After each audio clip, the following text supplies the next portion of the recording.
Hello friends, मैं आज आपको रीतिकाल के प्रमुख कवि व उनकी रचनाएं याद करने की ट्रिक बताऊंगी।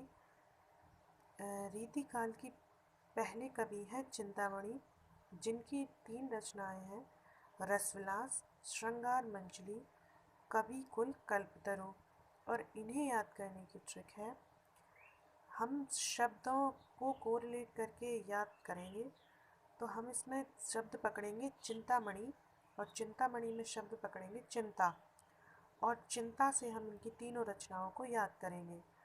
तो हमें अपनी ज़िंदगी में चिंता मुक्त होना चाहिए, मतलब चिंता को एक तरफ रखकर हमें श्रृंगार करना चाहिए, ज़िंदगी का रस लेना चाहिए और अपने कुल का विकास करना चाहिए। तो इसे हम 3 तरीके से याद करेंगे। चिंतामणि में पहला श्रृंगार करना चाहिए, तो हो गई श्रृंगार मंजरी। दूसरा रस युक्त होना चाहिए, रस युक्त जीवन होना चाहिए, हो गई रसविलास। और तीसरी है, हमें अपने कुल का विकास करना चाहिए, तो कवि कुल्पतरु। कवि कुल्पतरु में हम कुल शब्द पकड़कर इस तरीके से याद रख सकते हैं। दूसरी रचनाएं हैं मतीराम की, जिनमें पहली रचना है फूल मंजरी, ललित ललाम, रसराज, अलंकार पंचाशिका, व्रत कौमुदी। और इसे हम मति शब्द पकड़कर याद करेंगे।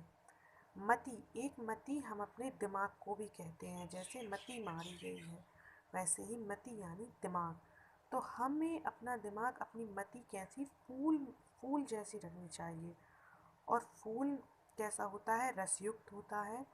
और फूल कैसा होता है? हमेशा ललाट युक्त रहता है, मतलब लहलहाता रहता है।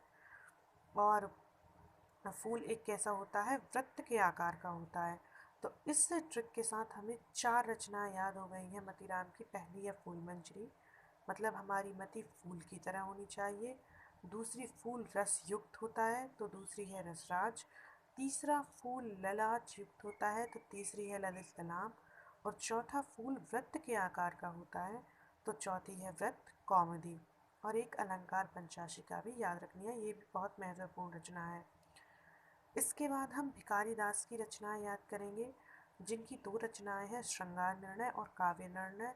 और इसे याद करने की बहुत ही फनी ट्रिक है, और मैं गारंटी देती हूँ कि इस तरीके से आप अगर रचनाओं को याद रखेंगे तो आप कभी नहीं भूलेंगे। तो पहली रचना है श्रृंगार निर्णय और दूसरी है काव्य निर्णय। तो इसे याद रखने के लिए हम शब्दों का इस्तेमाल करेंगे, जैसे हमें कहीं जाना होता है, तो हमें बहुत श्रृंगार करना होता है, मेकअप करना होता है, या तो हमें कहीं जाना है तो हमें किस तरीके से बात करनी है, इस सब के बारे में सोचना होता है। लेकिन भिखारियों को ये 2 परेशानियाँ कभी नहीं होती, ना ही उन्हें कभी श्रृंगार करने का निर्णय लेना होता है, और ना ही उन्हें कभी काव्य का निर्णय यानी बात करने का निर्णय लेना होता है। वो जिस अवस्था में होते हैं वैसे ही कहीं पहुंच जाते हैं, और जहाँ भी पहुंचने के बाद उन्हें एक ही लाइन बोलनी होती है, मतलब अल्लाह के नाम पे दे दे बाबा। तो ये सिर्फ याद करने के लिए है कि भिखारी दास की रचनाएं हम भिखारी शब्द से याद रख सकते हैं कि ना ही उन्हें कभी श्रृंगार का निर्णय लेना होता है, और ना ही उन्हें कभी कोई काव्य या बोलने के लिए कोई निर्णय लेना होता है।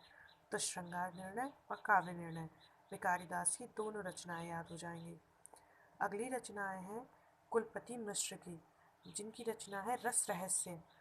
तो रस रहस्य को याद करने के लिए हम शब्द पकड़ेंगे कुलपति, तो रस रहस्य में हम शब्द पकड़ेंगे रहस्य। तो जो प्राचीन कुल होते थे, उनमें क्या होता था? बहुत सारे रहस्य छुपे होते थे, लेकिन जो रहस्यों के बारे में किसी कुलपति को ही पता होता था, मतलब उस हवेली का, उसका क्या रहस्य है, तो वो उसके कुलपति को ही पता होता था। इस तरीके से हम याद कर सकते हैं रस रहस्य कुलपति मिश्र। अगली रचना है रसावर्णन, जो कि सुखदेव मिश्र की है। तो इसमें हम शब्द पकड़ेंगे रस का वर्णन। तो रस का वर्णन तो वही बता सकता है जो पूरा सुखी व्यक्ति हो, मतलब जिसने पूरे जीवन का रस लिया हो, वही तो रस का वर्णन कर सकता है। और रस का वर्णन तो कोई सुखी व्यक्ति ही कर सकता है, दुखी व्यक्ति तो नहीं कर सकता। इस तरीके से हम याद रख सकते हैं। अगली रचना है अंग दर्पण, जो कि रसलीन की रचना है। रसलीन की रचना है, और इसे याद करने की ट्रिक है कि जब हम अपने आप को दर्पण में देखते हैं तो हम रस में युक्त हो जाते हैं, मतलब हम अपने बालों को सुलझाते हैं, इस तरीके से कार्य करते हैं, तो अंग दर्पण रसलीन की रचना हो जाएगी। इसी के साथ अलंकार दर्पण राम सिंह की रचना है, हमें ये भी याद रखना है। अगली रचना है सुजान विनोद देव की रचना है, और इसे याद रखने की ट्रिक है, ये दूसरी रचना है सुजान चरित, ये सूदन की रचना है। इन दोनों को कोरिलेट करके हमें याद रखना है। सुजान विनोद में वी शब्द और दा शब्द है, तो मतलब देव हो जाएगा, और सुजान चरित अपने आप याद हो जाएगी, ठीक है।